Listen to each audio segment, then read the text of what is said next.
반갑습니다. 2월 4일 토요일 주티 스케치 시간입니다.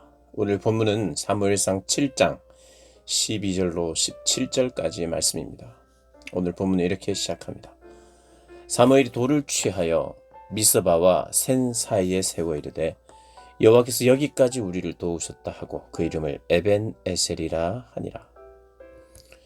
오늘 본문은 블레셋을 이긴 이스라엘, 그 이스라엘 백성들에게 하나님의 인도하심, 하나님의 도우심을 찬양하고 그것을 기억하게 하기 위하여 돌비를 세웁니다. 그리고 에벤에셀이라 이렇게 그 이름을 에벤에셀이라고 이야기를 합니다. 여호와께서 여기까지 우리를 도우셨다.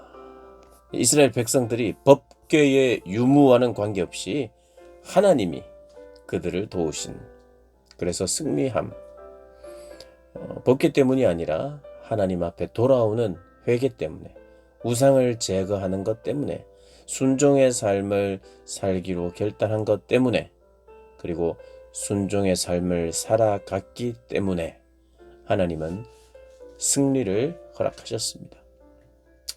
이 교훈은 굉장히 중요합니다. 과거를 기억하는 거예요. 어떻게? 하나님께 순종했더니, 하나님께 돌이켰더니 하나님 우리에게 승리를 주시고 구원을 주셨다. 과거가 여기까지, 과거부터 지금까지 지키셨다는 거예요. 그냥 지키신 것이 아니라 돌이킬 때 지키셨다는 거죠. 돌이켜야 지켜주시고, 돌이키지 않으면 안 지켜주시고, 하나님은 우리가 어떻게 하느냐에 따라서 하나님도 도와주시거나 도와주지 않거나 그렇게 하신다. 우리가 이렇게 생각할 수도 있는데 실제로는 그렇지 않죠. 실제로는 우리가 돌이키지 않아도, 우리가 순종하지 않아도, 우리가 회개하지 않아도, 우리가 죄 가운데 있어도 하나님은 우리를 지켜주십니다. 우리의 생명을 지켜주시고, 그러나 계속 지켜주지 않아요. 그분은 때때로 고난을 주시고 또 징계도 주시고 돌이키게 하기 위하여 여러 가지를 하나님 주십니다. 고통도 주시고 고난도 주시고 아픔도 주시고, 그래서 결국엔 돌이킬 수 있는 기회를 주시죠. 그런 분이세요.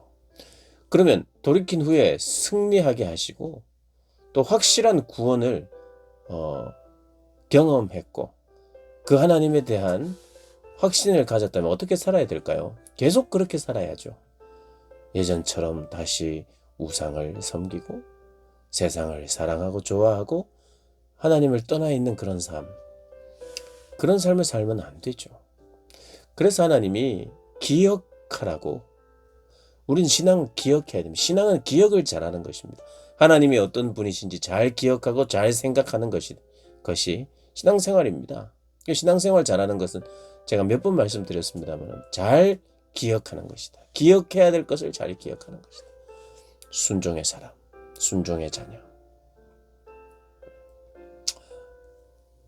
그렇게 돌비를 보면서 에벤에셀, 하나님을 기억하면 현재는 어떻게 살아야 될까요? 현재도 13절을 보면 여호와의 손이 사무엘이 사는 날 동안에 블레셋 사람을 막으시매. 사무엘이 그냥 살아있기만 하면 블레셋이 두려워가지고 손을 못 댔다 이런 게 아니죠. 사무엘이 살아있는 동안 사무엘은 어떤 일을 했느냐? 회개를 요청하고 순종을 요구하고 하나님 앞에 깨어 있어야 된다. 그가 사는 날 동안은 그렇게 했기 때문에, 그렇게 하기 때문에 그가 사는 날 동안은 구원이 이렇게 보장이 됐다는 것이에요. 그래서 한 사람이 중요합니다. 한 사람이 거기 끼어 있어서가 아니라 한 사람이 가지는 영향력 때문이죠. 그러니까 지도자가 중요해요. 어떤 지도자가 정말 깨어 있느냐. 자기가 깨어 있는 만큼 다른 이들을 깨울 수 있지요. 사무엘은 깨어 있었고 그리고 백성들을 깨워냈어요. 그러니 순종의 삶을 살면서 계속되는 회개와 돌이킴으로 하나님과의 관계가 회복이 되어서 승리와 구원의 자리에 있게 된 것입니다. 앞으로는 어떻게 될까요? 15절도 보니까 계속해서 사무엘이 사는 날 동안에 이스라엘을 다스렸으되 해마다 베델과 길갈과 미스바와 순회하여 그 모든 곳에서 이스라엘 다스렸고, 베델, 길갈, 미스바로 순회하며 뭐 했을까요? 순회하면서 신앙 부흥을 위해서, 회복을 위해서 계속해서 애썼던 거예요.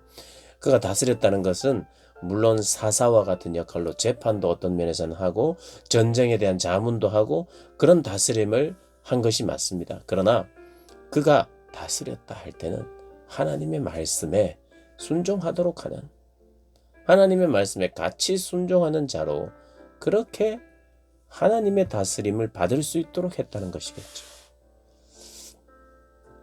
그러니 우리가 생각해야 되는 것이 무엇인가?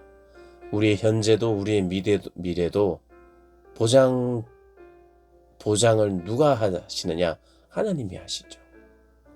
그리고 어떤 일을 할 때 우리의 미래가 진짜 보장이 되는가? 어떤 일을 할 때 하나님과의 관계를, 귀하고 아름다운 관계를 계속 유지할 때, 그리고 계속해서 자기를 구별하여 깨끗하게 정결하게 자신의 삶을 살아갈 때, 그때가 가장 안전한 거죠. 그때가 가장 행복한 것이고 그것이 복 있는 상태입니다. 복 있는 사람은 악인의 꾀를 쫓지 않는다. 악인의 사상을 따라 살지 않는다. 이 세상 사람들이 생각하는 것처럼 돈이면 된다고 생각하고 그것을 위해서 명예가 있으면 된다고 생각하고 그것을 위해서 온갖 방법을 다 동원해도 마음의 평안이 없는 거죠. 그러나 악인의 방법이다, 악인의 꾀를 따르지 않는, 죄악의 길에 서지 않고 있는 그 상태가 복 있는 사람이에요. 무엇이 복인가? 말씀을 따라서 살아가고 있는 삶 자체, 하루하루 순간순간이 우리에게 가장 큰 복이요 승리이고, 앞으로도 그러합니다. 우리가 앞으로도 우리의 삶이 정결하여 하나님과 동행할 때에만 기쁨이 있고 행복이 있는 것이지 다른 것에는 방법이 없습니다. 젊었을 때 하나님 말씀 잘 듣고 젊었을 때 내가 많이 헌신하면 나이가 들면 그냥 저절로 행복하고 이런 게 아니라 하나님께 늘 순종하면서 젊었을 때든 늙었을 때든 언제든 순종하는 그 자리. 젊었을 때는 나름대로 깨끗하게 살고 욕심 없이 살다가 늙어서는 욕심을 가졌다. 불행한 삶을 살죠. 불행하죠. 그런데 젊었을 때만큼 물론 이제 몸이 따르지 못할 수 있어요. 그러나 마음 여전히 가난하여서 겸손하여서 저는 하나님 밖에 없습니다. 말씀에 오늘도 순종하기를 원합니다.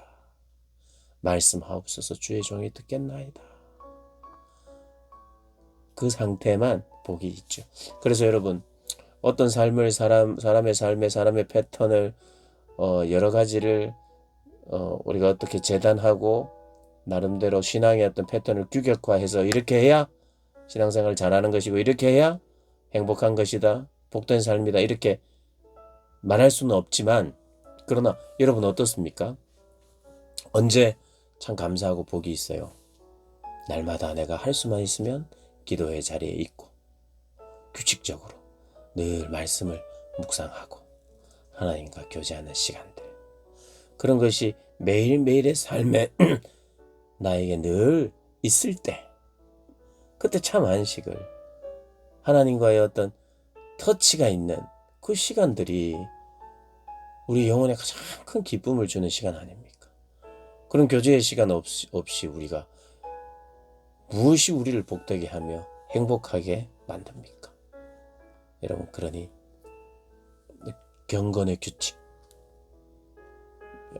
습관 이런 것을 따라서 하나님과 교제하는 그 시간, 그래서 순종하는 삶을 살아가는, 오늘도 몸으로 하나님의 말씀을 읽어나가고 순종해 나가고 하는 그런 삶이 가장 복된 거죠. 그 자체가 복된 거죠. 순종하면 뭐 주기 때문에 복되다 이게 아니라 순종하는 그 자체가, 하나님을 높이고 찬양하는 그 자체가, 찬양했더니 뭐 무슨 결과가 생겨서 좋았더라가 아니라 찬양 그 자체가, 예배 자체가, 하나님과 교제함 자체가 가장 큰 만족이요 기쁨이죠. 그런 안식과 평안과 복을 누리시는 저와 여러분 되시길 주님의 이름으로 축복합니다.